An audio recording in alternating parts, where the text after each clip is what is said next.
Aya anak, magpahinga ka kaya muna, wala ka pang pahinga. Sabi ni Nanay Nene, ang nag-iisang kamag-anak ni Aya. Hindi niya ito totoong nanay. Ito lang ang umampon sa kanya. Galing si Aya sa bahay ampunan. 14 siya nang tumakas siya sa bahay ampunan dahil minamaltrato siya ng mga tao na naroon. Hindi rin naman siya makapagsumbong sa mga mababait na madre dahil tinatakot siya. Kaya nang hindi na niya makayanan ng pagmamalupit ng mga ito, ay lumayas na siya at simula noon ay nagpalaboy-laboy na siya sa daan. Nakita siya ni Nanay Nene na kagaya niya ay wala na ring mga kamag-anak. May mga anak daw ito pero pagkatapos niya itong pag-aralin ay pinabayaan na si Nanay Nene. Malaki ang pasasalamat ni Aya sa matanda dahil ito na ang naging magulang niya. Kaya naman, ipinapangako niya na hindi niya pababayaan at iiwan ang matanda. Ayos lang po ako, Nanay. Sayang din naman po kasi ang kikitain natin ngayong araw. Pandagdag na rin sa bibili nating bigas at gamot ninyo. Napabuntong hininga si Nanay Nene. Kung hindi lang ako nagkasakit, pwede sana akong tumulong sa iyo sa pagtitinda. Nagiging pabigat tuloy ako sa iyo. Napatigil sa pag-arrange ng ibebentang sampagitas si Aya at lumapit sa matanda. Hinawakan niya ang kamay nito. Nanay, kahit kailan hindi kayo pabigat sa akin. Umiling ang matanda. Kung hindi ako pabigat sa iyo, tinutulungan na sana kita sa pagtitinda ngayon. Ngumiti si Aya at mahinang pinisil ang kamay ng matanda. Matutulungan niyo naman po ako kapag gumaling na kayo. At saka sa ngayon, kailangan niyo muna magpahinga at magpalakas. Ako na po munang bahala sa lahat. Napabuntong hininga ulit ang matanda at hinaplos sa mukha ni Aya. Napakaswerte ko talaga at nakita kita, Aya. Hindi man kita totoong anak, hindi mo ako pinabayaan. Samantala ang mga totoo kong anak, pagkatapos kong pag-aralin ay iniwan na lang ako at kinalimutan. Nakaramdam ng awa si Aya para kay Nanay Nene. Kahit kasi hindi sabihin nito, ay alam niya na umaasa pa rin itong babalik ang mga anak nito. Wala naman itong hinanaing sa mga anak. Gusto lang nitong makita at makasama ang mga anak. Mas malaki ang utang na loob at pasasalamat ko sa iyo, Nanay Nene. Kundi dahil sa inyo, baka nasa lansangan pa rin ako ngayon o baka napariwara ng buhay ko.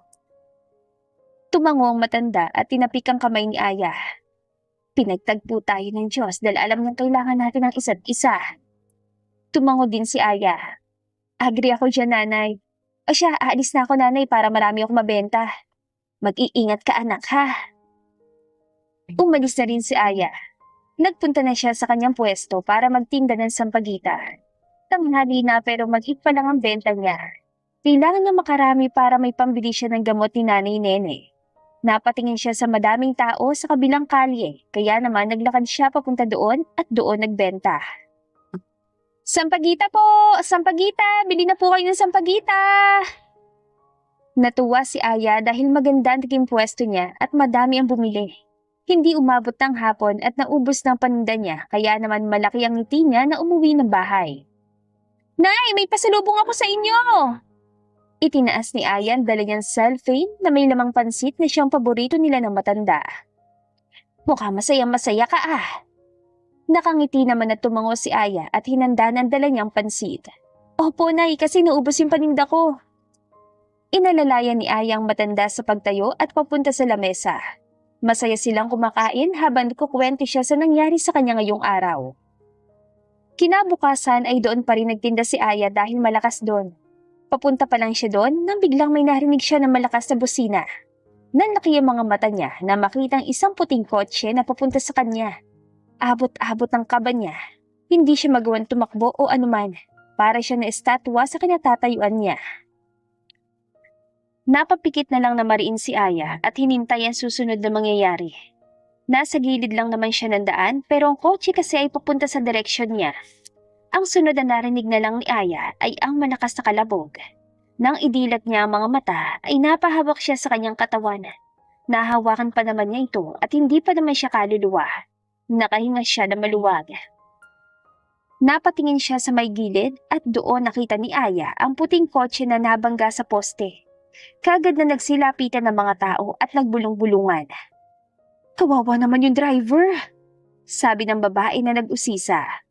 Lumapit si Aya sa driver's seat at doon niya nakita ang lalaki na walang malay. Hala, tumawag po kayo ng ambulansya! Sa pagtingin ni Aya sa mga taong nag-usisa ay walang tumawag sa mga ito. Mas pinili nitong mag-record ng video. Ano ba? Sigaw ni Aya dahilan para mapatingin sa kanya ang mga ito. Uunahin niyo ba talaga mag-video kaysa sa tumulong? Anong klaseng tao kayo? Doon parang natauhan ng mga tao at tumawag na ng ambulansya. Binuksan ni Aya ang pinto ng kotse at nakita ang lalaking walang malay. Mahina niyang tinapik ang mukha nito. Sir, ayos lang po ba kayo? Nagulat si Aya nang bigla na lang may tumulong na dugo sa ulo ng lalaki. Biglang nanginig ang kamay niya. Natakot siya dahil baka may masama nangyari sa lalaki. Pero huminga siya ng malalim at pinakalma ang sarili. Hindi siya pwedeng kabahan dahil may taong may kailangan ng tulong. Idinilat ng lalaki ang mga mata dahilan para makahinga ng maluwag si Aya. Sir, naririnig mo ba ako? May masakit ba sa'yo? Napatingin si Aya sa mga tao. May tumawag na ba sa inyo ng ambulansya? Tumango naman ang isang babae. Paparating na sila. Bumaling ulit si Aya sa lalaki. Sir, kumapit ka lang. Papunta na ang tulong. Aalisa na si Aya nang biglang hawakan ng lalaki ang kanyang kamay. Don't leave me. Napakunatan noo si Aya dahil hindi niya maintindihan ang sinasabi ng lalaki dahil mahina ang boses nito. Ano pong sabi niyo? Inilapit niya ang tenga sa bibig ng lalaki. Huwag mo akong iwan. Mas naging mahigpit ang hawak ng lalaki sa kamay ni Aya. Nagulat siya at kinabahan nang bigla itong mawalan ng malay. Hindi rin nagtagal ay dumating ang ambulansya at tinulungan ng lalaki. Hindi niya alam kung bakit sumama siya hanggang ospital. Nakalimutan niya sandali ang paninda niya. Sobrang lakas ng pagkabog ng dibdib niya habang naghihintay siya sa labas ng emergency room. Hindi mapakali si Aya at palakad-lakad ito. Hindi nagtagal ay lumabas na rin ang doktor at kagad siyang lumapit dito. Dok, kumusta na po ang pasyente na nasa loob? Kamag-anak ka ba niya, miss? Umiling si Aya. Hindi po, Dok. Ako lang po yung tumulong na maaksidente siya. Gusto ko lang po malaman ang kalagayan niya. Tumango naman ang doktor. I see. Well, ligtas na siya ngayon. Tuluyan ang nakahinga na maluwag si Aya. Salamat, Dok. Nagpaalam na rin ang doktor. Napatingin si Aya sa kanyang damit at kamay na ngayon niya lang napansin na may dugo. Dahil alam na niyang ligtas na ang lalaki, ay napagpasyahan niya na umalis na at umuwi. Total, ligtas na ang lalaki at sigurado siyang hindi pababayaan ng nurse na lalaki. Pupunta rin naman na siguro ang pamilya nito. Sa pag-uwi niya, ay nagulat ang matanda nang makita si Aya na may dugo. Ayos ka lang ba, Aya? Nasaktan ka ba? Bakit may dugo ka?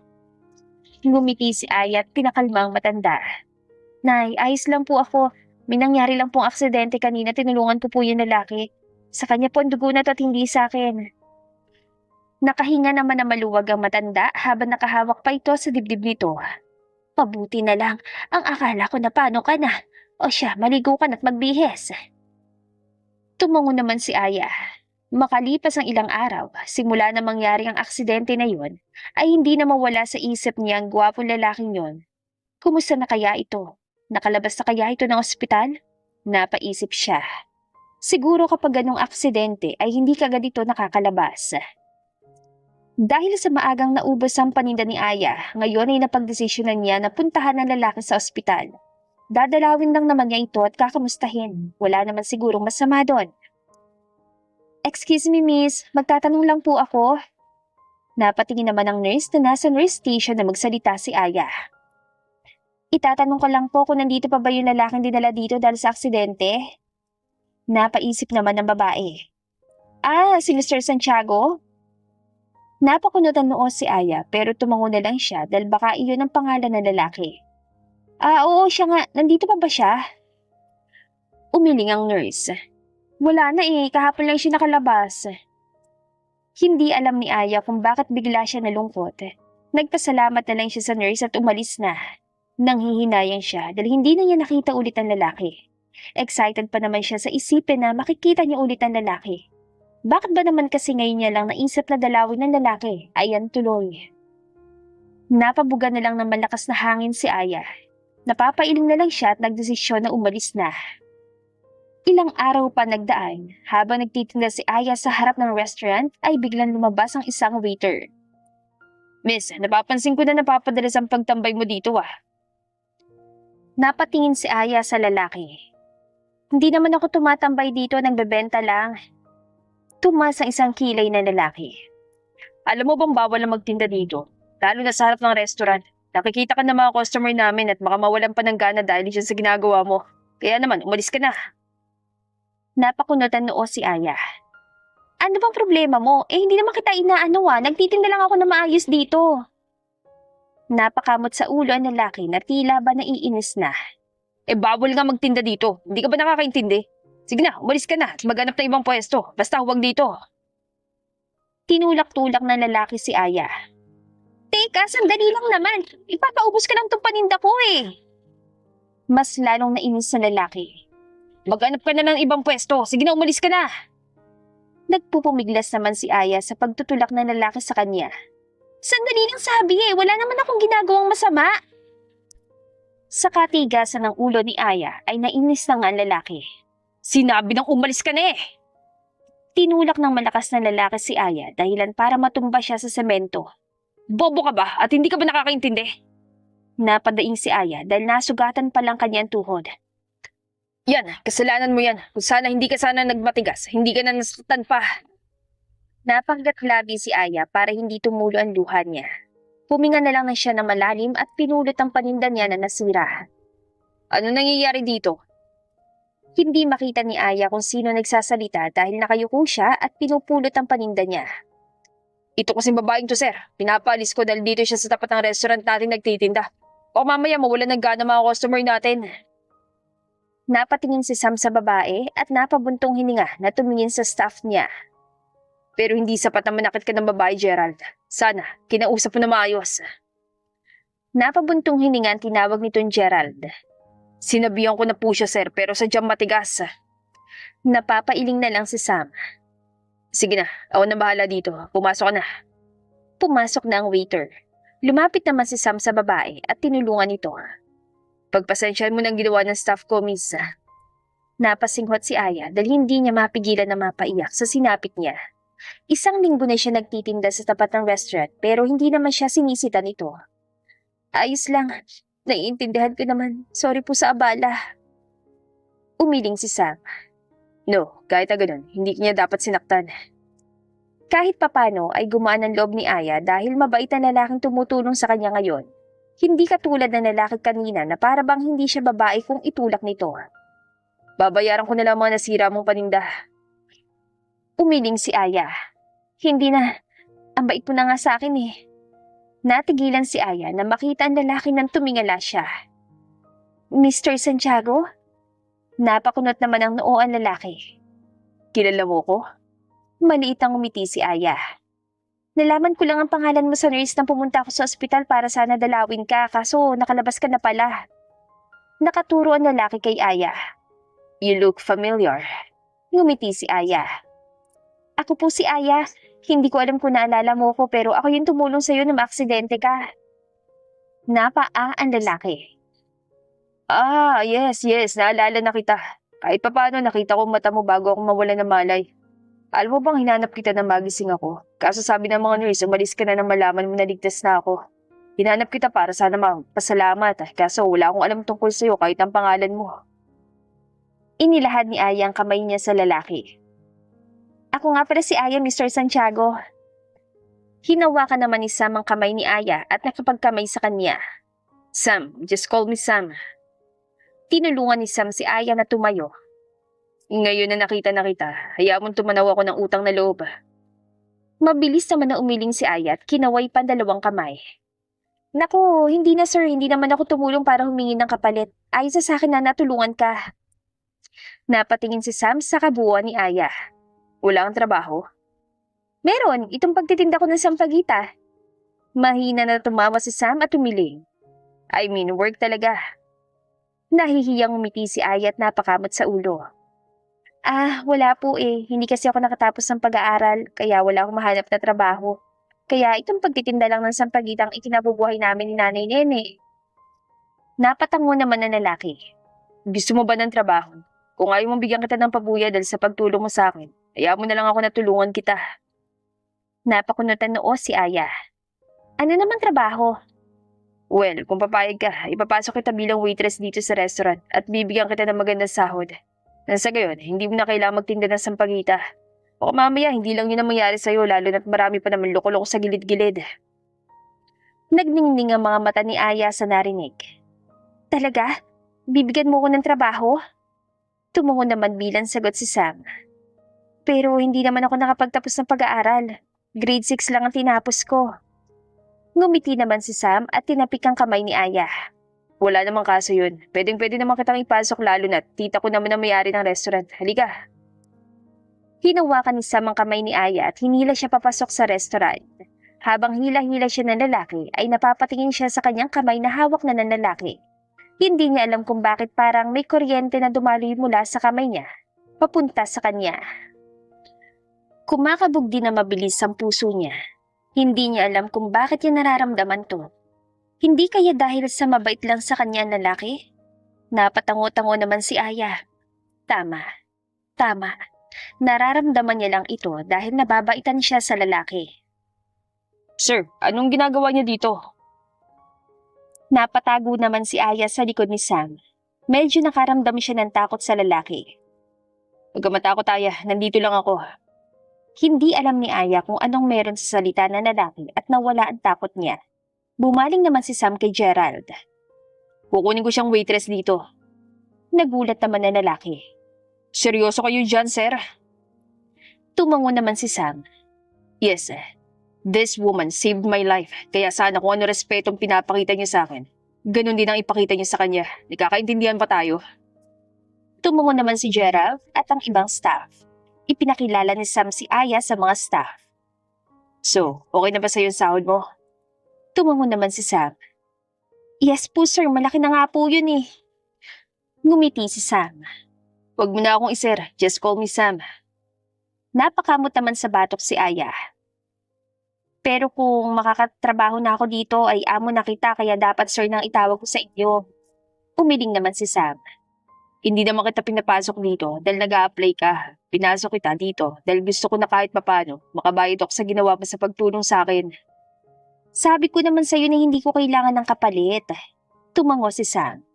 Alam ko, pero gusto kong tumulong. Wala nang nagawa si Aya kundi tanggapin ang inaalok ng lalaki. Naisip din kasi niya na kapag may trabaho siya, ay mas may maiipon siya.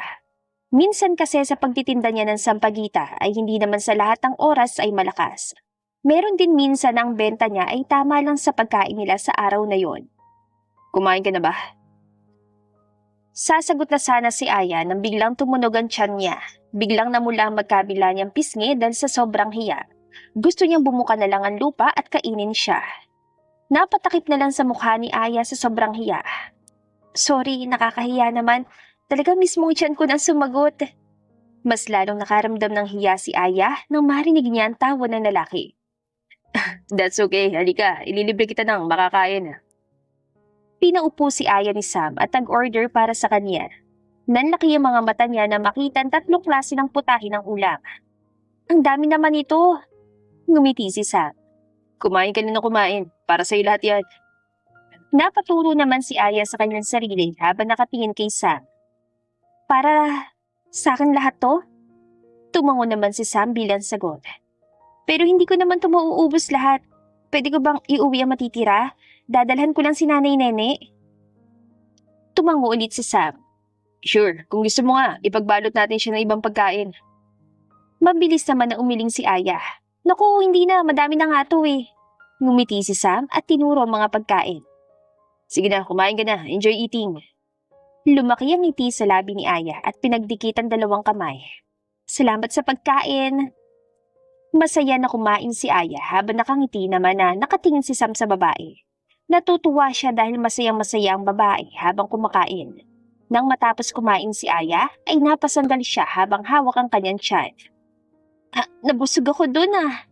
Gusto mo pa ba ng dessert? Nanlaki ang mga mata ni Aya.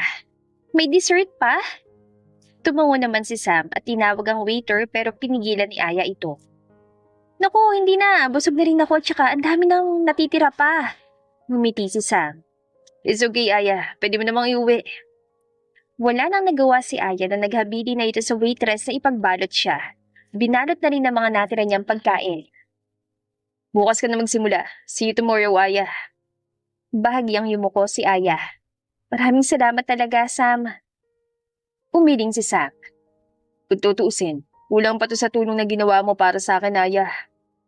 Ngumiti na lang si Aya kay Sam at tuluyan na nga nagpaalam dahil may trabaho pa na lalaki. Malaki ang ngiti niya na umumiti. Mukhang masaya ang dalaga ko ngayon na. Ngiting in love. Nabalik sa ulirat si Aya at hindi niya namalaya na nakangiti na pala siya habang tulala. Anong ngiting in love na pinagsasabi niyo dyan, Nay? Kayo talaga? Lumapit si Aya sa matanda at nagmana dito. May dala pala akong pagkain, Nay. Hindi to pagkain. Galing ito sa mamahaling restaurant. Napakunot naman na noo ang babae. Saan naman galing yan? Binili mo? Umiling si Aya at inihain na sa hapagkainan ng mga dala niya. Ikinuwento niya sa babae ang nangyari. Akalain mo yun, Nay. Hindi ko talaga inaasahan na magkikita kami ulit. Gwapo ba? Napaisip naman si Aya sa gwapong mukha ng lalaki at napangiti. Opo, Nay. Napatango-tango naman ng babae. Kaya pala kakaiba ang ngiti mo pagkapasok mo dito dahil gwapo naman pala ang Sam na yan. Biglang nawala ang ngiti ni Aya na makita niya na may panunuksong tingin ang tingin sa kanya ni Nanay Nene. Nanay naman, gwapo naman talaga siya. Napatango naman si Nene. Crush mo. Nahihiyang tumawa si Aya dahilan para mapabuntong hininga si Nene. Wala namang masama kung gusto ka sa kanya, anak. Pero isipin mo rin na magkaibang mundo niyo. Mayaman siya, mahirap ka lang. Gwapo siya at maganda ka din naman. Muling napabuntong hininga ang babae. Hindi naman sa ayoko magkagusto ka sa mga lalaki, Aya. Ayoko lang na masaktan ka. Masarap ang umibig. Pero masakit din kapag nasaktan ka. Pilit ang umiti si Aya. Alam ko naman po, Nay, hindi rin naman ako umaasa na mapapansin niya ako. Naisip ko rin naman po yung sinabi niyo. Sa gwapo niyang yun, sigurado ako may mga babae na nagkakagusto sa kanya na katulad niyang mayaman. Napabuntong hininga na lang ang babae at tinapik ang balikat ni Aya. Malayong malayo ang buhay nila ni Sam at hindi naman siya ganong kagandahan para magustuhan ng lalaki. Isa pa, mas marami namang mas maganda sa kanya, sexy at mayaman na nababagay sa lalaki. Sa dinami-rami ba naman kasi na pagkakagustuhan niya ay bakit sa katulad pa ni Sam? Nagsimula na rin si Aya sa kanyang trabaho. Naging maayos naman ang lahat lalo na't mabilis niyang nakabisado lahat ng gawain. Naging mabait din sa kanya lahat ng staff at si Gerald. Hindi na rin siya natatakot sa lalaki lalo na't humingi ito ng pasensya. Ginagawa lang naman daw kasi nito ang trabaho nito at naiintindihan niya yon. Maraming salamat po at bumalik po kayo ulit. Nakangiting sabi ni Aya sa customer nang ibigay na niya ang sukli ng mga ito. Pero imbis na kunin ng customer ang pera ay ngumiti ito. Sa'yo na yan, Iha. Tips namin yan sa'yo dahil sa maganda mong serbisyo. 300 pansukli ng customer dahilan para matuwa si Aya. Naku, maraming salamat po. Umalis na rin ang customer kaya nilinisan ni Aya ang mesa at nilagay sa kusina ang mga hugasin. Nang makalabas siya ay nakita niya si Sam. Mukhang malaki ang tip sa'yo dahil malaki ang ngiti mo, Nagpipigil naman na mas lalong mapangiti si Aya. Oo, Sam, nakakatuwa dahil halos lahat ng customer ko binibigyan ako ng tips. Kung magpapatuloy ito, sigurado akong mapapacheck up ko na si nanay. Ngumiti naman si Sam. Maganda kasi ang serbisyo na binibigay mo sa kanila. Napapangiti sila dahil sa maganda mong ngiti. Sabi ni Sam at hinaplos pa ang mukha ni Aya dahilan para matigilan siya. Kumakabog na mabilis ang puso niya pero hindi niya pinapahalata. Salamat. Napaiwas ng tingin si Aya sa lalaki nang mautalis siya. Napatingin siya sa may pintuan nang tumunog ang bell. Sige, balik na ako sa trabaho. Tumango naman si Sam kaya umalis na si Aya. Doon lang siya nakahinga na maluwag. Nagpapasalamat siya sa customer na dumating. Nahihiya kasi siya kanina sa lalaki at hindi niya alam kung paano ito titignan sa mga mata dahil sa sinabi nito. Napahawak si Aya sa kanyang labi. Maganda raw ang ngiti niya. Miss? Nabalik sa ulirat si Aya dahil sa pagtawag sa kanya ng customer. Napapailing na lang siya dahil sa sobrang pag-iisip niya sa sinabi ng lalaki kanina ay nawawala tuloy siya sa katinuan at kung saan-saan na lang lumilipad ang isip niya. Huminga na lang siya ng malalim. Pasensya na po ma'am. Ano pong order niyo? Kaagad na nilista ni Aya ang order ng customer. Mas inisip na lang niya na magtrabaho na mabuti kaysa ang isipin ng lalaki. Nang uwian na ay bumili si Aya ng pagkain sa restaurant para ulam ng nanay niya. May konting ipon pa naman siya at ilang araw na lang din ay sasahod na siya. Gusto niya kasing makatikim na masasarap na pagkain ng nanay niya ngayon na may trabaho na siya. Pagkalabas niya ay may bata na lumapit sa kanya at nanghingi ng pera. Ate, pahingi po ng pera, pambili lang po ng pagkain. Napakadungis ng bata at madumi rin ang damit. Nakaramdam ng kirot si Aya sa puso niya lalo na't nakikita niya ang sarili sa batang to. Pumantay siya sa bata. Hindi ka pa kumakain? Umiling naman ang bata. Medyo narinig din niya ang pagkalam ng sikmura ng bata. Sarado na rin ang restaurant at iba pang nagbebenta ng mga pagkain dahil malapit na mag-alas 10 ng gabi. Kinuha na lang ni Aya ang pagkain na para sana sa nanay niya at binigay sa bata. Halika dito. Naupo sila sa gilid ng daan at doon niya pinakain ang bata. May nakita si Aya na sari-sari store na bukas pa kaya bumili siya ng tubig. Sa paglabas naman ni Sam sa restaurant dahil itong huling tao doon ay nakita niya si Aya.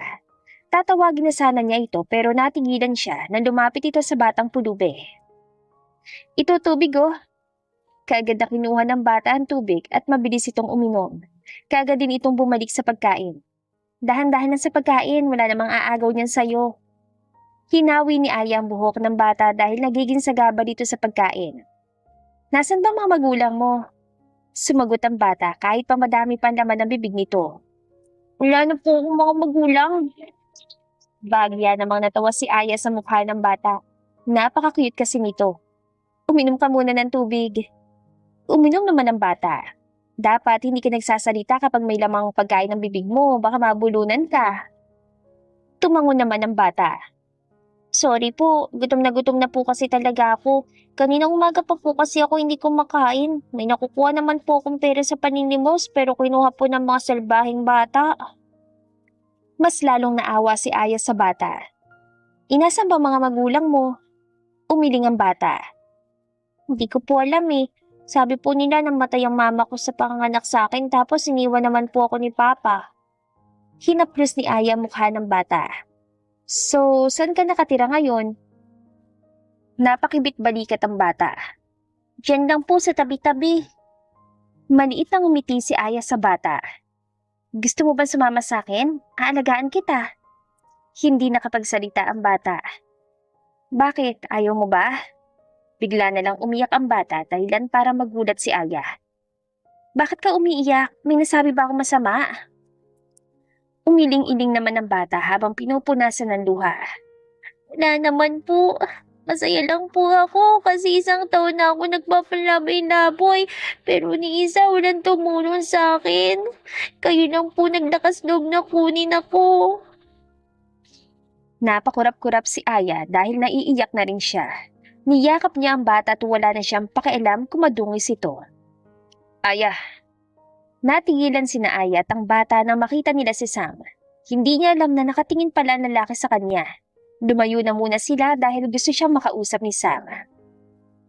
Sigurado ka ba talaga sa desisyon mo? Aampunin mo ang batang yan? Napatingin naman si Aya sa bata na patuloy na kumakain.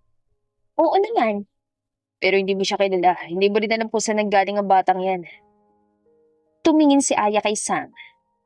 Alam ko nag-aalala ka, Sam, pero magtiwala ka. Nagtataka na nakatingin si Sam kay Aya. Bakit ang bilis mong magtiwala? Dahil nagtiwala rin sa akin si Nanay Nene na makita niya ako. Natigilan naman si Sam. Kagaya ng batang yan, Sam. Ganyan din ako noon, palaboy. Hindi ako kilala ni Nanay pero hindi siya nagdalawang isip na ampunin ako at ituring niyang anak. Umiling si Sam. Sorry, hindi ko alam. Ngumiti naman si Aya. Hindi mo naman kailangan mag-sorry. Tinulungan ako ni Nanay kaya gusto ko rin tumulong sa mga batang katulad ko. Napabuntong hininga na lang si Sam. Sorry, Aya. Hindi sa pinagdududahan kong bata. Ayoko lang na mapahama ka. Tumango habang nakangiti si Aya. Salamat sa pag-alala mo, Sam. Pero okay lang talaga. Magaan ang loob ko sa kanya at nararamdaman ko mabuting bata siya. Muling napabuntong hininga si Sam. Kung yan ang pasya mo, rerespetuhin ko. Salamat, Sam. Ngumiti na lang si Sam kay Aya. Kaya mo ihatid ko na kayo. Umiling naman si Aya. Naku, hindi na. Baka maabalak pa namin. Tumas ang isang kilay ni Sam. Kahit kailan, hindi ka magiging abala sa akin, Aya. Natigilan si Aya. Gabi na rin at baka mapahamak pa kayo. Huwag na matigas ang ulo, okay? Sabi ni Sam at mahinang piningot ang ilong ni Aya. Napaiwas na lang ng tingin si Aya sa lalaki. Nararamdaman na naman niya ang pag-init ng magkabila niyang pisngi. Nilapitan ni Sam ang bata at kinausap. Hindi niya namalaya na nakangiti na pala siya habang nakatingin sa dalawa. Hindi niya alam na mahilig din pala sa bata ang lalaki. Katulad ng sinabi ni Sam ay hinatid nga sila nito. Hindi inaasahan ni Aya, nagising pa pala si Nanay Nene. Sinong kasama mo, Aya? Nagmano si Aya sa babae. Nay, si Kayla po pala. Nakita ko po siya na namamalimos sa daan. Nay, ayos lang po ba kung kupkupin natin siya? Inaalala ko lang po kasi ang kabaitan na pinakita niyo sa akin ng kupkupin niyo ako. Hinawakan ni Aya ang balikat ng bata. Nakikita ko din po kasi ang sarili ko sa kanya noon. Ngumiti ang babae at hinaplos sa mukha ni Aya. Napakabait mo talagang bata, Aya. Hindi ako nagkamali ng naramdaman ng una kitang makita at alam ko na kung ano man ang naramdaman ko sa iyo nung una kitang makita ay ganun din ang nararamdaman mo sa batang to. Tumango si Aya at niyakap ang babae. Maraming salamat, Nay. Alam ko maiintindihan niyo ako. Mahinang tinapik ng babae ang likod ni Aya at napatingin sa lalaking kasama nito. Hindi ko alam na magkukup-kup ka rin pala ng malaki na. Wala ka na rin bang pamilya, iho? Napatingin si Aya sa kung saan nakatingin ng babae. Nanlaki ang mga mata niya na makita si Sam. Kaagad siyang napabaling kay Nanay Nene. Naku, Nay, hindi po. Siya po si Sam. Napatingin ng babae kay Aya. Yung amo ko po, yung kinukwento ko sa inyo na nagpasok sa akin sa trabaho. Napaa naman si Nanay Nene. Ah, yung lalaking palagi mong kinukwento sa akin. Mas nanlaki naman ang mata ni Aya. Nay! Tatawa na lang ang babae. Nagbibiro lang ako, anak. Mukhang hindi rin naman niya narinig. Bumaling si Nanay Nene kay Sam. Ako nga pala si Nanay Nene, ang nanay niya. Ngumiti naman si Sam at nagmano sa babae. Magandang gabi po. Bahagyang nagulat ang babae. Napakagalang mo naman, anak. Mukhang naturuan ka ng mabuti ng mga magulang mo. Ngumiti naman si Sam. Salamat po. Actually, si Manang Gladys po nagturo sa akin na magmano. Siya po yung nagpalaki sa akin. Ngumiti naman ang babae. Well, napalaki ka niya ng tama. Tumingin si Nanay Nene sa bata. Hello, Kayla. Ako nga pala si Nene. Pwede mo akong tawagin Lola Nene. Nahihiyaman ng bata ay ngumiti ito. Hello po, Lola Nene. Ako nga po pala si Kayla. Hinaplos ng babae ang mukha ng bata. Napakadungis mo naman. Halika, paliliguan kita't bibihisan. Tumingin ang babae kay Sam. Pumasok ka rin, Sam. Pumasok na ang babae at ang bata. Tumingin naman si Aya kay Sam. Pumasok ka na muna, Sam. At pumasok na rin silang dalawa. Pagpasensyahan mo na itong maliit naming bahay, ha? Anong gusto mo? Tubig o kape? Napakamot sa batok si Aya. Pasensya na at wala kaming soft drink or juice. Ngumiti naman si Sam. Ayos lang, tubig lang ako. Tumango naman si Aya at pumunta sa kusina para kumuha ng tubig. Habang naghihintay si Sam ay napatingin siya sa paligid. Tumayo siya at lumapit sa dingding kung nasan ang mga picture ni Aya. Mula sa pagiging bata nito hanggang sa paglaki. Unang kita ko pa lang kay Aya noon ay naramdaman ko na mabait siya at hindi ako magsisisi na inampon ko siya dahil sa kanya ay naging masaya ulit ako. Napatingin si Sam sa babae na hindi niya namalaya na nasa tabi na pala niya. Lumaki din naman po siya mabait dahil sa ganda ng pagpapalaki niyo. Napatitig ang babae kay Sam dahilan para magtaka siya. Bakit ganyan po kayo makatingin sa akin? Umiling ang babae at ngumiti. Ngayon kasi napatunayan ko na totoo palang sinasabi ni Aya na mabait ka talaga. Ito ng tubig mo, Sam. Kinuha ni Sam ang tubig at kagad na ininom ito. Salamat, Aya. Salamat, Nanay Nene, pero kailangan ko na po umalis. Gabi na rin po kasi. Tumango naman ang babae. Oo nga salamat sa paghatid mo sa anak ko at kay Kayla ha. Dahil sa'yo, ligtas sila nakauwi. Ngumiti si Sam. Wala po yun ay. Inihatid ni Aya si Sam sa labas ng bahay nila. Maraming salamat ulit, Sam. Ang dami mo nang naitulong sa akin. Bagyang natawa si Sam. Ang dami mo na sinabing salamat ngayong araw, Aya. Natawa na lang din si Aya. Anyway, alis na ako. Tumungo si Aya. Okay, mag-iingat ka sa pag-uwi mo. Ngumiti si Sam. See you tomorrow, Aya. Kumaway na si Aya hanggang sa makalis na si Sam. Dahil nakatitig siya sa sasakyan ng lalaki ay hindi niya namalayan na nasa likod na pala niya ang nanay-nene niya. Gwapo nga siya katulad ng sabi mo, Aya. Ay, kabayong buntis. Hindi na iwasan ni Aya na mapasigaw dahil sa gulat. Napahawak pa siya sa kanyang dibdiban. Nay naman, bakit ka ba nagugulat dyan? Natawa naman ang babae. Kinugulat? Hindi naman ako nanggugulat sinasabi ko lang na gwapo si Sam. Ngayon ay alam ko na kung bakit gustong-gusto mo siya. Hindi naman nakapagsalita si Aya. Pero, ingatan mo to anak, okay? Hinawakan ng babae ang dibdib ni Aya kung nasaan ang puso niya. Ngumiti naman si Aya at tumango sa nanay niya. Pero kahit gano'n ang sinabi ni Aya ay hindi niya maiwasan na mahulog ang loob sa lalaki. Lalo na sa kabaitan na itinapakita nito. Hindi nga niya alam kung mas nagiging mabait ba ito sa kanya ngayon o nabibigyan niya lang ito ng mali siya. Aya. Napalingon si Aya sa likod nang marinig niya ang boses ni Sam. Bakit Sam? May kailangan ka ba? Uwi ka na ba? Tumungo si Aya bilang sagot. Para sa'yo. Ibinigay ni Sam ang dala nitong paper bag. Kinuha ni Aya ang paper bag na may halong pagtibok ng puso niya. Para sa akin? Tumungo naman si Sam. Oo, at para na rin kina Nanay Nene at Kayla. Biglang nawala ang kilig ni Aya sa sunod na sinabi ng lalaki. Ang akala niya kasi ay para talaga sa kanya, para naman pala sa kanilang lahat. Ngumiti si Aya kay Sam. Maraming salamat Sam, sigurado ako matutuwa si Nanay Nene at Kayla nito. Ngumiti din si Sam. Iatid na kita. Umiling naman si Aya. Naku, hindi na, medyo maaga pa naman kaya kayang-kaya ko na lakarin pa uwi sa amin. Muling kumabog na mabilis ang puso ni Aya nang hawakan ni Sam ang kanyang kamay. I insist, hindi naman ako papayag na pabayaan na kitang umuwi mag-isa. Hindi na nakasagot pa si Aya dahil hinila na siya ni Sam papunta sa kotse nito at pinasakay. Napapansin din niya na panay na rin ang paghatid ng lalaki sa kanya papauwi. Kaya nga hindi niya maiwasan na mas mahulog pa ang loob sa lalaki. Napatingin sa labas ng kotse si Aya nang bumuhos sa malakas na ulan. Nagtataka siya kung bakit bigla nalang umulan gayong ang ganda naman ng panahon kanina. Mukhang mas traffic ngayon dahil sa ulan na. Sabi ni Sam dahilan para mapatingin si Aya sa harapan nila. Mabuti na lang pala at ihatid na lang kita dahil kung naglakad ka baka inabutan ka na ng ulan. Napabuntong hininga na lang si Aya. Ay, oo nga Nakakapagtaka lang dahil ang ganda ng panahon kanina tapos bigla na lang umulan. Hindi na nila alam kung ilang minuto na silang na-stuck sa traffic. Nang may dumaan na lalaki na kapayong ay ibinabati sa salamin ng kotse at nagtanong sa lalaki. Maya-maya pa ay isinara na ulit ni Sam ang bintana. May problema ba? Tanong ni Aya na makita niyang itsura ng lalaki. Hindi na raw tayo makakadaan dahil tumataas na raw ang baha sa unahan. Biglang nag-alala si Aya. Paano na yan ngayon? Napailing naman si Sam. Hindi ko alam. Napatingin si Sam sa paligid at may nakita na malapit na hotel. Tinuro niya yon. Mabuti pa, doon na muna tayo hanggang sa tumila ang ulan. Tumango na lang si Aya dahil wala rin naman siya magagawa. Kahit pagustuhin man niya makauwi ay hindi rin siya makakadaan dahil sa baha. Nagpark na sila sa parking lot ng hotel at nag-check-in.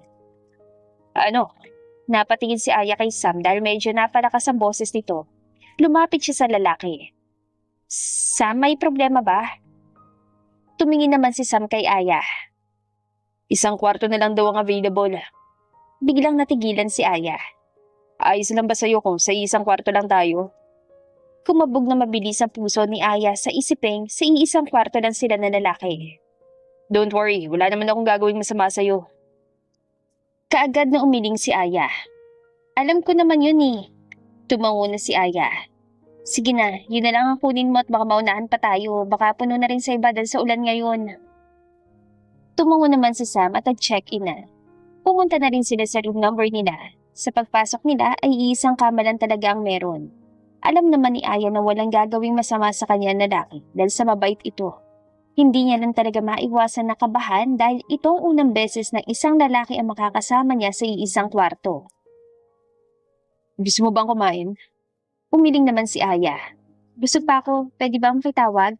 Tatawagan ko lang ang kapitbahay namin at sasabihan si nanay na baka mamaya pa ako makakauwi dahil sa ulan. Baka kasi mag-alala siya. Kinuha naman ni Sam ang kanyang cellphone at pinahiram kay Aya. Kaagad niyang tinawagan ng kapitbahay nila. Ganun ba? Huwag mo nang pilitin pang umuwi anak at baka ano pang mangyari sa'yo dahil sa lakas ng ulan. Alam ko naman na hindi ka pababayaan, Sam. Napangiti naman si Aya. Sige nay, mag-iingat na lang din po kayo ni Kayla. Uuwi din po ako agad kapag tumila na ang ulan. Tumango naman si Nanay Nene. Sige anak, mag-iingat ka din. Pinatay na rin ni Aya ang tawag at binigay kay Sam. Salamat. Anong sabi ni Nanay Nene? Sabi niya, hintayin ko na lang daw na tumila ang ulan. Tumango naman si Sam. Ngayon ko lang din napansin. Wala ka pa ng cellphone. Maliit ang umiti si Aya.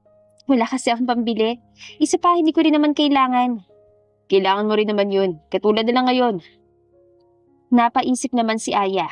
Siguro kapag nagka-budget na ako, kahit yung keypad lang muna para pantawag. Napatingin sila sa pinto ng may kumatok. Binuksan ito ni Sam at pumasok ang isang staff ng hotel na may dalang pagkain. Napakunutan noo si Aya.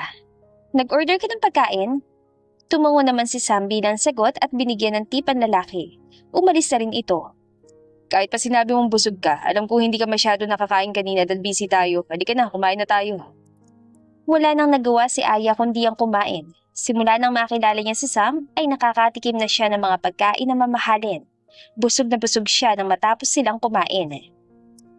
Hindi halata na busog ka kanina. Halos naubos mo na lahat eh. Bahagyang natawa si Aya at napatakip sa bibig. Pasensya ka na, ang sarap kasi ng pagkain nila. Ngumiti naman si Sam.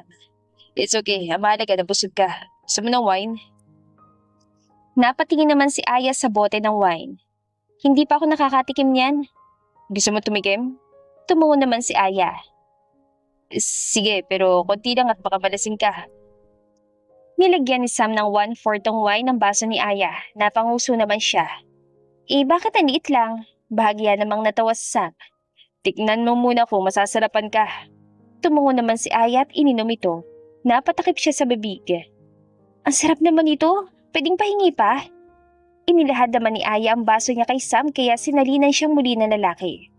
Red wine yan. Gawa sa grapes kaya masarap. Namamangha pa rin siya habang umiinom ng wine. Grabe! Noon sa mga pelikula ko na nakikita mga ganito pero ngayon natitikman ko na. Pahingi pa! Inilahad na naman ni Aya ang baso niya. Lasa to ah. Napanguso naman si Aya. Bakit naman? Gusto ko pang uminom eh. Ang sarap kaya. Ngumiti si Sam. Baka kasi malasing ka. Napakunutan noon ni Aya. Nakakalasing ba to?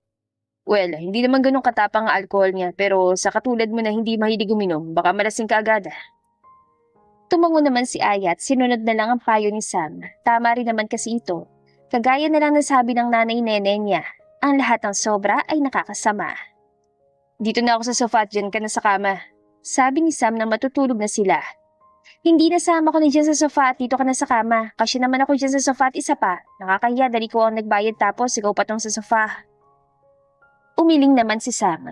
No, Aya. Ikaw babae kaya ikaw dapat ang sa sofa. Parang unfair din naman kasi sa'yo. Napaisip naman si Aya. Paano kung dito na lang tayong dalawa sa kama? Bigla namang natigilan si Sam. Total, malaki naman ang kama at kasi naman tayong dalawa para maging fair din naman. Napatikim si Sam. Sigurado ka ba? Napalabi si Aya. Wala ka naman sigurong gagawing masama sa akin, di ba? Bahagyang natawa si Sam. Oo naman, hindi ako gagawa na ikagagalit mo sa akin and thank you for trusting me. Ngumiti naman si Aya. Nahiga na lang silang dalawa ay may space sa gitna nila. Ilang minuto na silang nakahiga sa kama pero hanggang ngayon ay hindi pa rin makatulog si Aya. Sa sobrang tahimik ng kwarto ay parang naririnig na niya malakas sa pagtibok ng puso niya. Alam naman niya na walang gagawing masama sa kanyang lalaki pero hindi niya maiwasan na kabahan. Hindi sa kaba na baka may gagawing masama ang lalaki sa kanya, kundi sa isiping katabi niya ang lalaki na matagal na niyang lihim na hinahangaan. Gumalaw ang kama dahilan para mas kabahan si Aya. Para na nga siyang manikin sa kanyang hinihigaan dahil sa hindi niya paggalaw. Narinig niya ang paghinga ng malalim na lalaki kaya akala niya tulog na ito. Dahan-dahan siya lumingon at nakita si Sam na nakapikit. Dahan-dahan din siyang tumagilid. Tinitigan niya ang buong mukha ng lalaki. Napakagwapo talaga nito. May matangos na ilong at natural na mapupulang labi. Kung titignan ay mukhang malambot ito. Bakit bang gwapo-gwapo mo, Sam? Bakit napakabait mo sa akin? Ayan tuloy, nahulog ng loob ko sa'yo. Sabi sa akin ni nanay, ingatan pa ang puso ko at huwag hayaan na mahulog ang loob ko sa'yo pero dahil sa kabaitan na pinapakita mo sa akin, hindi ko maiwasan na mahalin ka. Napabuntong hininga si Aya. Kahit na alam kong wala akong pag-asa sa'yo, nahayaan ko pa rin na mahulog sa'yo. Parang may parte sa isip niya na gusto niyang hawakan ang mukha nito. Hindi niya alam kung may sarili bang pag-iisip ang kamay niya dahil pusa itong gumalaw. Hahawakan na sana niya ang mukha ng lalaki nang biglang idilat ito ang mga mata. Kumabog na mabilis ang puso ni Aya na makita na titig sa kanya ang lalaki. Napalunok siya ng mariin. Sorry, nagising ba kita? Hindi alam ni Aya kung anong gagawin. Iniisip niya kung narinig na ng lalaki ang lahat ng sinabi niya. Lihim siya na nalangin sa isip niya. Sana naman ay hindi narinig ng lalaki dahil kung oo, ay hindi na niya alam kung paano ito haharapin. Narinig mo ba ang sinabi ko? Hindi sumagot ng lalaki at titig na titig lang ito sa kanya. Hindi niya alam kung makakahinga ba siya ng maluwag o kakabahan. Pero siguro ay baka nalimpungatan lang ang lalaki kaya nagising ito. Pilit ngumiti si Aya. Good night, Sam. Tatalikod na sana si Aya na magsalita ang lalaki. Mahal mo ko? Napakurap-kurap si Aya at halos lumabas na ang kanyang puso sa sobrang bilis ng pagtibok nito. Narinig mo lahat ng sinabi ko? Tumango naman si Sam. Actually, hindi pa ako natutulog. Parang gusto na lang ni Aya na ilibing ang buhay ang kanyang sarili dahil sa kahihiyan niya ngayon. Napatakip na lang siya sa mukha dahil ramdam niya ang pag-init ng magkabila niyang pisngi. Hinawakan naman ni Sam ang kanyang kamay at inalis ito mula sa pagkakatakip sa kanyang mukha. Answer me, Aya. Totoo bang sinabi mo kanina na mahal mo ko? Nahihiyaman ay tumango na lang si Aya. Wala rin namang silbi kung magsisinungaling siya dahil narinig na ng lalaki ang mga sinabi niya kanina. Kalimutan mo na lang mga narinig mo kanina. Napakunot-no si Sam. Bakit gusto mong kalimutan ko? Nakayuko si Aya dahil hindi niya kayang tumitig sa mga mata ng lalaki dahil nahihiya siya. Kasi nakakahiya, hindi ko naman gusto na malaman mo ang totoo ko nararamdaman eh. Hindi rin naman ako umaasa na susuklian mo nararamdaman ko. Alam ko naman na malayo ang estado natin sa buhay. Mayaman ka, samantalang ako mahirap lang. Kaya alam kong imposible na magkakagusto ko rin sa akin. Paano kapag sinabi kong mahal din kita? Biglang napatingin si Aya kay Sam na ngayon ay seryosong nakatingin sa kanya. Ano? Gustong kurutin ni Aya ang sarili para malaman niya kung nananaginip pa siya ngayon o hindi. Natawa na lang siya. Imposible. Napakunutan noo si Sam. Bakit naman imposible?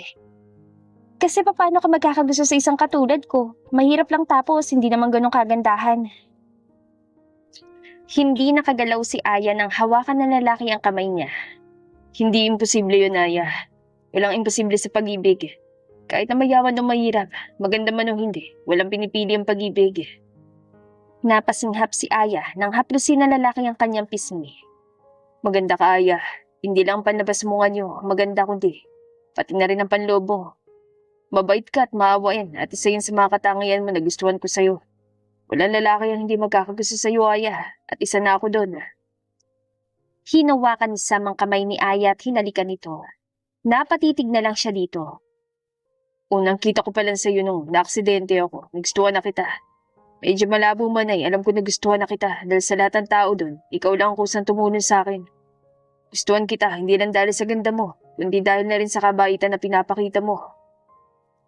Pinisil ni Sam ang kamay ni Aya. Kaya kung papayag ka, gusto kitang ligawan, Aya. Nanlaki ang mga mata ni Aya. Napaturo siya sa kanyang sarili. Gusto mo akong ligawan? Tumango naman si Sam. Sigurado ka ba dyan? Muling tumango si Sam. Pero bakit? Hinaplos ni Sam ang mukha ni Aya. Dahil ayoko ng pakawalan ng isang katulad mo, Aya. Alam ko sa sarili ko na magsisisi ako kapag pinakawalan pa kita. Hindi na iwasan ni Aya na maiyak. Kaya naman pinunasan ni Sam ang basa niyang pisngi. Bakit ka naman umiiyak? Ayaw mo ba? Umiling si Aya. Hindi naman sa ganun. Napaiyak lang ako dahil sa sobrang saya. Hindi ko kasi inaasahan na magugustuhan mo rin ng isang katulad ko. Pinauna ni Sam ang ulo ni Aya sa kanyang kamay at niyakap ito. Walang imposible sa mundong to, Aya, lalo na sa pagmamahalan. I love you at palagi mo yung tatandaan. Naramdaman ni Aya ang paghalik na lalaki sa kanyang ulo. Naririnig din niya ang lakas at bilis ng pagtibok ng puso nito na katulad din ng sa kanya. Niyakap niya ng mahigpit ang lalaki at napapikit na lang. Sana kung panaginip lang ang lahat ng ito ay ayaw na niyang magising pa. Kinabukasan nang makauwi sila sa bahay ni Aya ay kinausap ni Sam si Nanay Nene. Napatingin ng babae sa magkahawak kamay ng dalawa.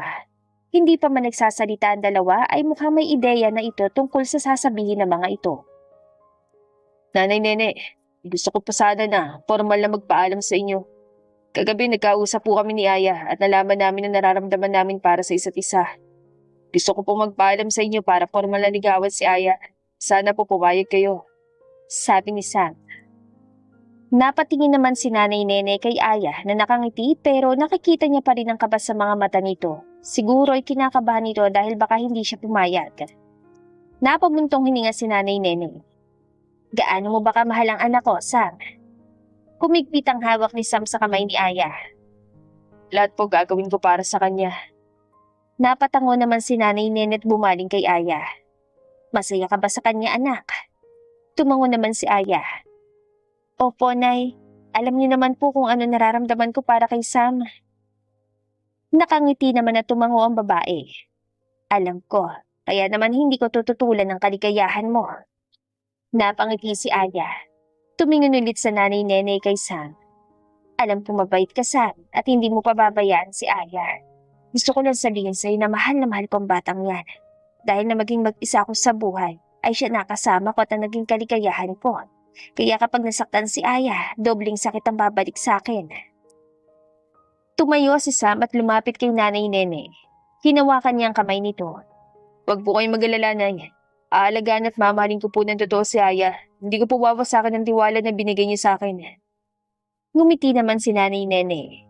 Alam ko, wala naman ako ibang hinihiling kundi ang maging masaya si Aya. Masaya ako dahil nasuklian din ang pagmamahal niya sa'yo. Lumapit si Aya kay Nene na niyakap ito. Niyakap din Nanay Nene si Sam kaya magkayakap na silang tatlo ngayon.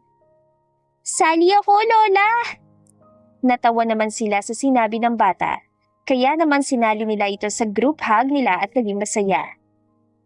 Nagulat si Aya nang sa pagbukas niya ng pinto ay nakita niya si Sam. Nagtataka siya kung bakit nandito ang lalaki, lalo na't wala naman silang pasok ngayon. Simula kasi na manligaw ang lalaki sa kanya ay hatid sundo na siya nito. Sam, anong ginagawa mo dito? Ngumiti naman si Sam. Gusto sana kita ngayain na makipag-date. Bahagyang nagulat si Aya dahil ito ang unang beses na magde-date sila ng lalaki. Okay lang ba sa'yo, Inay? Napatingin sa likod si Aya at hindi niya namalayan na nandoon pala si Nanay Nene.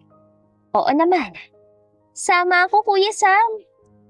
Sasagot na sana si Sam na magsalita si Nanay Nene. Sa susunod na lang, Apo, hayaan na muna natin silang dalawa na mag-date. Isa pa kapag sumama ka sa kanila, wala na akong kasama dito. Gusto mo bang mag-isa na lang ako dito sa bahay? Kaagad na niyakap ng bata si Nanay Nene. Ayoko po, Lola. Sigurado ko magiging malungkot kayo. Tumingin ang bata kina Aya at Sam. Maiiwan na lang pala ako dito, Kuya Sam. Sa susunod na lang po siguro. Lihim na nagpasalamat si Sam kay Nanay Nene. Dinala ni Sam si Aya sa mall at pumunta sila sa isang mobile phone store. Anong ginagawa natin dito, Sam? Bibili ka ba ng cellphone? Tumango naman si Sam. Bakit? Nasira bang cellphone mo? Good afternoon, sir. Anong cellphone po nung hanap nyo? Napatingin naman si Sam sa mga cellphone at may tinuro. Pwede ba ito makita? Yes, sir. Kinuha ng babaeng staff ang cellphone na tinuro ni Sam. And-explain naman ng babae ang tungkol sa model na ito. Ano sa tingin mo, Aya? Napaisip naman si Aya. Maganda siya. Inilapit ni Aya ang bibig sa tenga ni Sam at saka bumulong. Pero ang mahal. Natawa naman si Sam. Ito na ang kukunin namin, miss. Pakisamahan din ang SIM card. Tumango naman ang babae. Hindi na nagkomento si Aya. Iba talaga kapag mayaman. Parang wala lang sa mga ito ang pera. Nang matapos sila ay dinala siya ni Sam sa isang mamahaling restaurant. Nanlaki naman ang mga mata niya na makita ang price sa mga pagkain. Mas mahal palang pagkain dito kaysa sa restaurant niyo, Sam? Ngumiti naman si Sam. Pumili ka lang na kahit ano, Aya. Ako naman ang magbabayad. Isinara ni Aya ang menu. Pwede bang ikaw na lang ang mag-order para sa akin? Ang totoo niyan kasi ay hindi niya alam kung paano babasahin ang mga nasa menu. Baka magkamali siya, mapagtawanan siya at baka mapahiya niya lang si Sam. Sure. Nag-order na rin si Sam ng ilang putahe at ng dessert. Kapag hindi natin naubos yon, pwede bang i-take home natin para kina Nanay at Kyla? Ngumiti naman si Sam. Don't worry, Aya. Nagpa-deliver na ako ng food para kina Nanay at Kyla at o-order din tayo ng pagkain dito na para sa kanila. Nanlaki ang mga mata ni Aya. Naku, sapat ng take home, Sam. Ayoko naman na gumagastos ka na malaki para sa akin at para sa pamilya ko. Hinawakan ni Sam ang kamay ni Aya. Pamilya ko na rin sila, Aya. Doon din naman ang punta natin. Natigilan si Aya at napatingin ng seryoso sa lalaki. Anong ibig mo sabihin? Ngumiti si Sam. Alam ko masyadong madali itong sinasabi ko, pero gusto kong malaman mo na kaya ako nakikipag-date sa'yo dahil gusto ko ito makasama habang buhay. I don't dates para makipag-fling lang. Pinisil ni Sam ang kamay ni Aya. Seryoso ako sa'yo, Aya, at alam ko kung saan patutungo ang relasyon nating to. Hindi na nakasagot si Aya dahil dumating na ang pagkain nila. Nagpapasalamat din naman siya na dumating na ang pagkain nila dahil hindi niya alam kung anong isasagot sa lalaki. Seryoso din naman siya kay Sam pero hindi pa niya naiisip kung hanggang saan naaabot ang relasyon nila. Aya, nabalik sa ulirat si Aya at napatingin kay Sam. Just relax and enjoy this night, okay? Hindi naman kita minamadali at gusto ko rin na i-enjoy na muna natin na meron tayo, okay? No pressure. Dahil sa assurance na nakikita ni Aya sa ngiti ni Sam ay tumango siya. Okay. Napangiti na rin si Sam. Kumain na tayo. Tumango si Aya kaya kumain na sila. Sa tuwing kasama talaga niya si Sam ay hindi siya nagugutom. Bagkus ay sinisiguro pa ng lalaki na palagi siyang busog. Here. Napatingin si Aya sa paper bag kung nasa nakalagay ang cellphone na binili nila kanina. Nagtataka naman siya. Bakit mo binibigay sa akin to? Ngumiti si Sam. Para sa'yo yan, Aya. Natigilan si Aya at gulat na nakatingin sa paper bag. Ang mahal nito, Sam. Sorry pero hindi ko to matatanggap. Isasauli na sana ni Aya ang paper bag nang pigilan siya ni Sam. No, Aya. Binili ko yan para sa'yo. Para magkaroon ka ng cellphone na sa gayon, pwede na kita matawagan.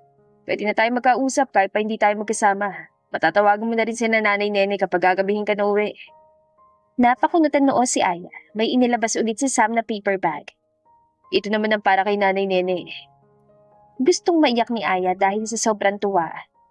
Ang laking tulong na ito sa amin, Sam. Sana hindi ka na lang nag-apala. Hinawakan sa mga kamay ni Aya.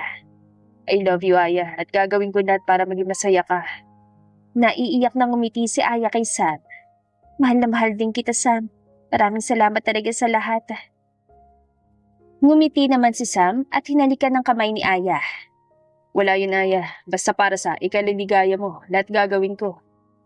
Hindi inaasahan ni Aya na ganun pala kung magmahal ng isang katulad ni Sam.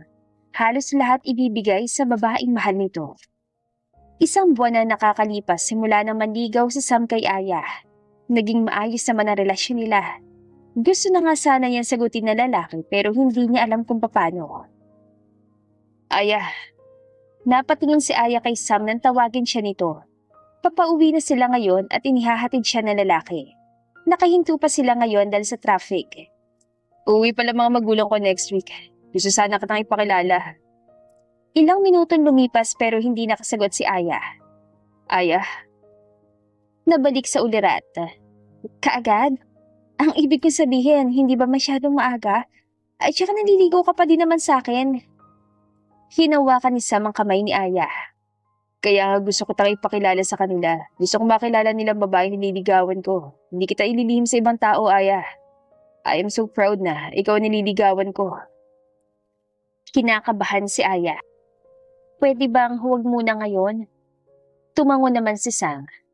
Okay lang naman, pero 1 week lang kasi sila dito at babalik sila sa States. But anyway, wala namang problema. Maybe next time na lang kapag umuwi sila dito. I won't pressure you kung kailan ka na lang handa.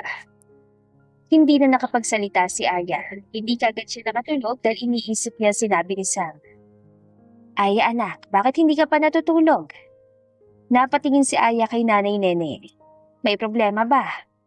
Tumabi ng upo si Nanay Nene kay Aya. Wala naman po, Nay. May iniisip lang po ako. Ano naman yon? Baka makatulong ako.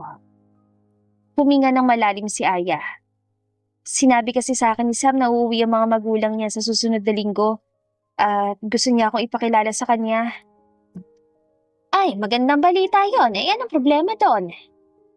Makikita sa mukha ni Aya ang pag-alala. Nag-aalala kasi ako, Nay. Paano kung hindi nila ako matanggap dahil mahirap lang ako? Hinawakan ni Nanay Nene ang kamay ni Aya. Walang tao na hindi ka magugustuhan dahil sa kabaitan na taglay mo, Aya. Isa pa kung hindi ka nila magugustuhan doon mo malalaman kung hanggang saan ka kayang ipaglaban ni Sam. Pero maging masaya ka, anak. Dahil handa kang ipakilala ni Sam sa mga magulang niya. May iba kasi nasasabihan ka nilang mahal ka nila pero hindi ka naman nila kayang ipakilala sa mga magulang nila. Napabuntong hininga si Nanay Nene. Kung ano man ang mangyari, sana maging matatag kayo ni Sam. Niyakap ni Aya ang babae. Salamat, Nay. 2 araw na nakakalipas ay napagpasyahan na ni Aya na pumayag sa sinasabi ni Sam na ipakilala siya sa mga magulang nito. Tama naman kasi ang sinabi sa kanya ni Nanay Nene. Bakit pa patatagalin kung magpapakilala din naman sila balang araw? Sigurado ka? Tumango naman si Aya. Baka napipilitan ka lang, Aya. Ayokong pilitin ka. Umiling naman si Aya. Sigurado na ako sa desisyon ko, Sam. Kung hindi pa ngayon, kailan pa? Isa pa, ikaw na mismo nagsabi na minsan lang umuwi ang mga magulang mo. Tumango naman si Sam at niyakap siya sa sobrang saya. Salamat, Aya. Sobrang saya ko. Gusto ko talaga na ipakilala ka sa kanila. Napangiti na rin si Aya dahil nakikita niya ang saya sa mukha ni Sam. Tama nga ang sabi ng nanay niya. Mahal nga talaga siya ni Sam dahil gusto siya nitong ipakilala sa mga magulang nito. Dumating na nga ang araw na ipapakilala ni Sam si Aya. Nasa harapan na sila ngayon ng bahay. Hawak niya ang regalo na binili niya para sa mga magulang nito. Tinulungan pa siya ni Sam sa pagpili. Relax, Aya. Sigurado akong magugustuhan ka nila. Ngumiti lang si Aya at hindi sumagot. Kahit kasi gustuhin niyang mag-relax at kumalma ay hindi niya magawa. Kinakabahan talaga siya. Magkahawak kamay nilang pumasok sa bahay. Sam! Nagulat si Aya na may isang babae na bigla na lang yumakap kay Sam. Nabitawan niya ang kamay ng lalaki. Napatitig siya sa babae. Maganda ito at sexy. Halatang mayaman. Hindi niya tuloy maiwasan na ma-insecure. I've missed you! Hahalikan na sana ni Monique si Sam sa labi nang umiwas ito at lumayo. Napahiyaman na ngumiti pa rin ang babae. Miss na miss kita. Ano mo bang hinihintay ko na bumalik ka sa States? Napatingin si Monique sa kamay ni Aya nang hawakan ito ni Sam. Who is she? This is Aya, ang babaeng nililigawan ko. Natigilan naman ang babae. Aya, this is Monique. His fiancé. Nagulat naman si Aya. Sinama ng tingin si Sam ang babae. Ex-fiancé. Pagtatama ni Sam na may kasamang diin, tumawa naman si Monique. Oh, come on Sam, nagbibiro lang ako. Biglang sumeryoso ang mukha ng babae. Pero para sa akin, fiancé pa din tayo dahil hindi ako pumapayag na maghiwalay tayo. Natawa na mapakula si Sam. At sa tingin mo, papayag ako na hindi tayo maghiwalay at ipagpatuloy ang kasal natin? No, Monique. Hindi ako ganong katakat kamanhit. Napatingin si Aya kay Sam nang humigpit ang hawak nito sa kamay niya. Let's go, Aya. Hinila ni Sam si Aya papunta sa pagkainan. Habang naglalakad ay napatingin siya kay Monique na sobrang sama ng tingin sa kanya. Napaiwas na lang siya ng tingin ng babae. Natigilan ng ina ni Sam nang ipakilala nito si Aya. Hindi ko alam na may nililigawan ka. Hindi mo kasi siya binabanggit sa akin. Hindi mo rin sinabi na dadalhin mo siya ngayon. Napalunok na mariin si Aya. Para sa kanya ay kulang na lang nitong sabihin na hindi siya invited. Hindi ko sinabi sa inyo because I want to surprise you. Napamewang ang ina ni Sam. Sinama ko nga si Monique dito dahil ang akala ko ay magbabalikan pa kayo. Mom, Napatigil sa pagsasalita ang ina ni Sam. hindi ko dinala si Aya dito para makarinig ng mga ganyan salita. Kung ganyan din lang naman kayo, mas mabuti pang umalis na lang kami. Hinila ni Sam si Aya papalabas ng bahay. Ilang beses itong tinawag ng ina pero hindi nakinig ang lalaki at nagpatuloy lang ito sa paglalakad. Nasa tabi sila ng parke, huminto. Ilang minuto na sila doon pero hindi pa din nagsasalita si Sam. Hindi niya rin alam kung anong sasabihin kaya mas pinili na lang niya na hintayin na magsalita ang lalaki. I'm sorry, Aya. Napatingin si Aya kay Sam.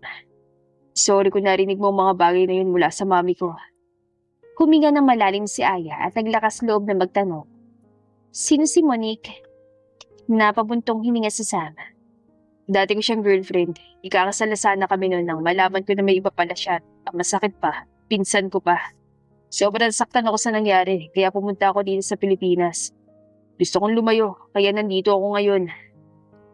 Biglang naawa si Aya sa lalaki. Nakikita niya kasi kung papaano magmahal ang lalaki kaya hindi niya naisip kung papaano nagawa ng babaeng yun ang lokohin si Sam. Mahal mo pa ba siya? Umiling si Sam. Hindi ko na siya mahal, Aya, dahil ikaw na mahal ko. Napabuntong hininga si Sam. Oo, minahal ko ng sobra si Monique, pero tama nga sabi nila. Kahit gaano mo kamahal ng isang tao, kapag nasaktan ka ng sobra-sobra, talaga mawawala to. At yun nga nangyari sa akin kay Monique. Napatitig si Sam kay Aya. Bakit, Aya? Nagdududa ka ba sa pagmamahal ko sa'yo? Umiling si Aya. Kahit kailan hindi ko pagdududahan ang pagmamahal mo, Sam. Dahil walang araw na hindi mo pinaparamdam at pinapakita sa akin ang pagmamahal ko. Hinawakan ni Aya ang kamay ni Sam at inilagay sa mukha niya. Mahal na mahal kita, Sam. At oo, sinasagot na kita. Nagulat naman si Sam. Anong sabi mo? Nauutal na tanong nito. Tayo na. Tayo na? Tumango naman si Aya. Nagulat pa siya nang bigla siyang yakapin ni Sam. Sobrang saya ko, Aya. Okay na sa akin na hindi tayo natuloy sa dinner, pero sinagot mo naman ako. Masaya na ako doon. Humiwalay ang lalaki at hinawakan na mahigpit ang kamay ni Aya. Kahit anong mangyari, huwag tayong bumitaw, okay? Kahit anong sabihin ng mga magulang ko, hindi ka susuko, okay? Ipaglalaban natin ang pagmamahalan natin. Tumungo naman si Aya. Hinalikan ni Sam ang mga kamay niya. Nakikita niya ang saya sa mga mata ng lalaki. Kung nakita mo lang talagang babae, Jen, sigurado ako na hindi ka din papayag na papakasalan siya ng anak mo. Sabi ni Hazel, ang ina ni Sam na kausap ang kaibigan nito si Janiza. Hindi ako papayag na isang mahirap ang makatuluyan ng anak ko. Natigilan si Janiza sa pag-inom ng kape. Bakit ang big deal sa inyo mahirap? Biglang natigilan si Hazel. Nakalimutan niya kasi na sensitibo ang kaibigan niya tungkol sa usapin na ito. Sorry, Jen. Nakalimutan ko. But anyway, ngayon ay naiintindihan ko na kung bakit nagawa yun ni Tito kasi nararanasan ko na ngayon. Seryoso na tumingin si Janisa sa kaibigan niya. Naiintindihan mo na, pero nakita mo naman kung anong dinulot sa akin, di ba? Natahimik naman si Hazel. Of all people, ay ikaw ang nakakaalam ng lahat, Hazel. Napabuntong hininga si Janisa. Alam kong wala akong karapatan na makialam sa buhay ng anak mo dahil anak mo yan. Pero ito lang ang maipapayo ko. Huwag mong hayaan na maranasan ng anak mo naranasan ko noon. Tumayo na si Janiza at umalis. Tinawag ito ni Hazel pero hindi na ito lumingon pa. Napasapo na lang siya sa noo. Bakit ba kasi hindi nakapagpreno tong bibig ko? Nang makalis si Janiza sa bahay ng kaibigan niya ay dumiretso siya sa restaurant. Nakita niya si Sam na kanyang inaanak din. Tita, kagad na humalik sa pisngi si Sam kay Janisa. Hindi man lang kayo nagsabi na pupunta kayo dito. Kumiti si Janisa. Nalaman ko kasi na umuwi na ang mami mo kaya pumunta ako. Naupo si Janisa. Nabalitaan ko ang nangyari kagabi. Napabuntong hininga na lang si Sam. Hindi ko alam, tita. Hindi pa naman niya kilala si Aya pero kung makapangusga siya.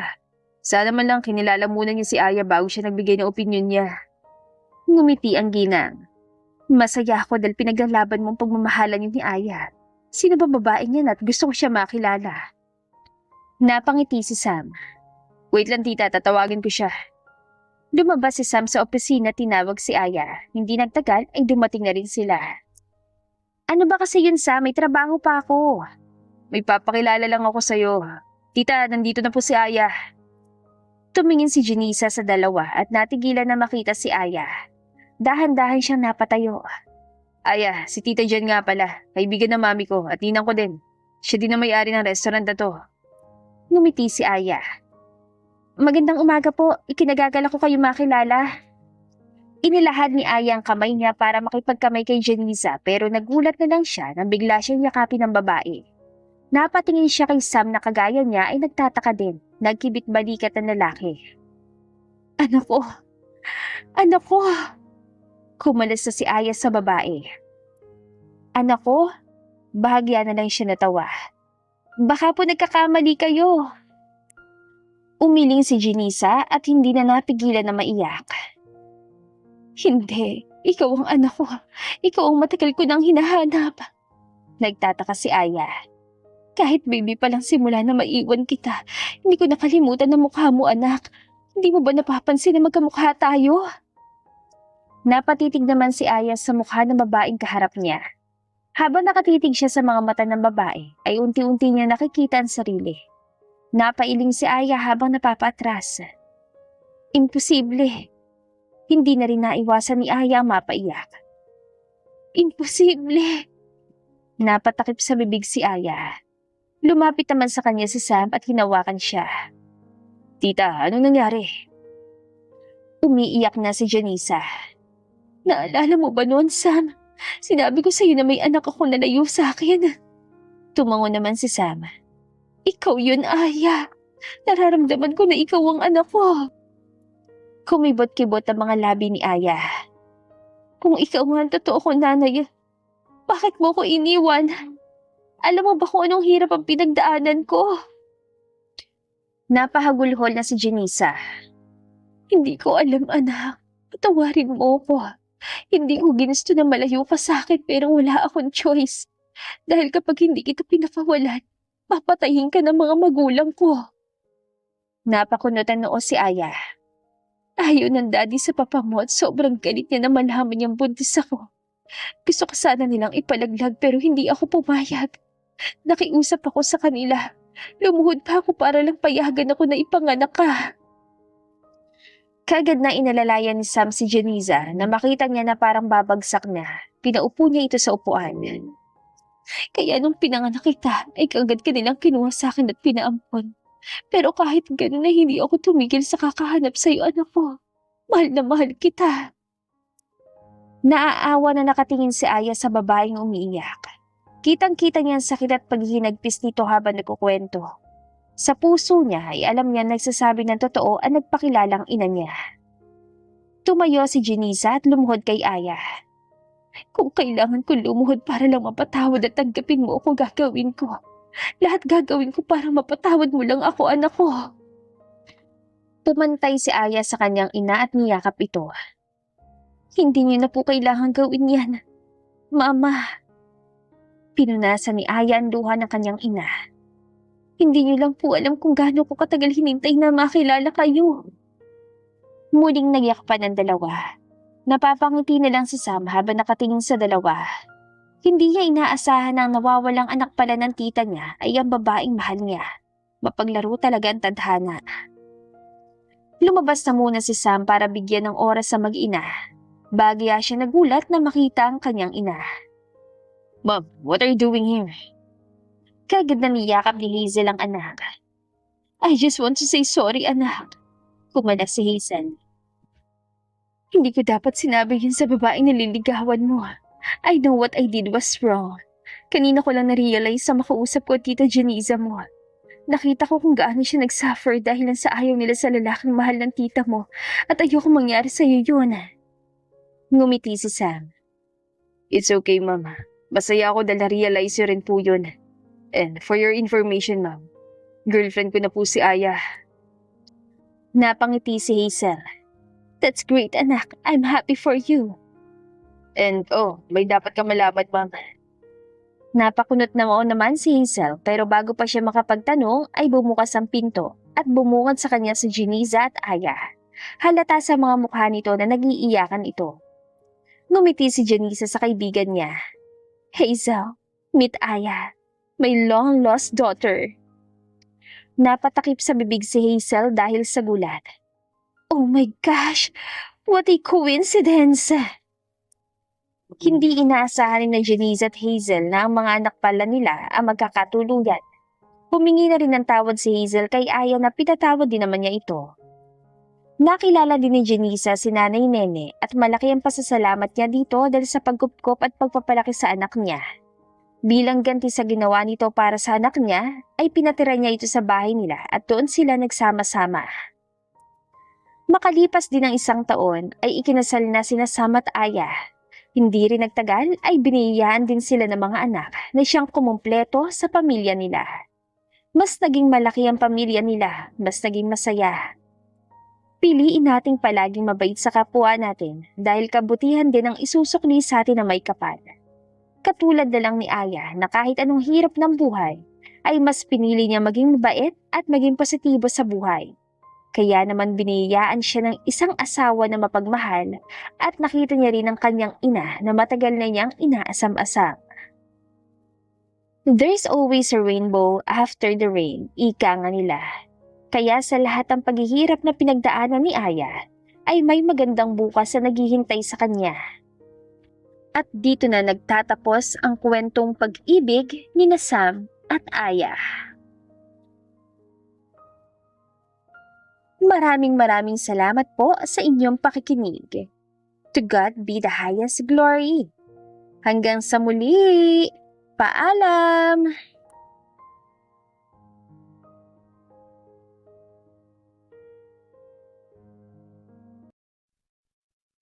Aya,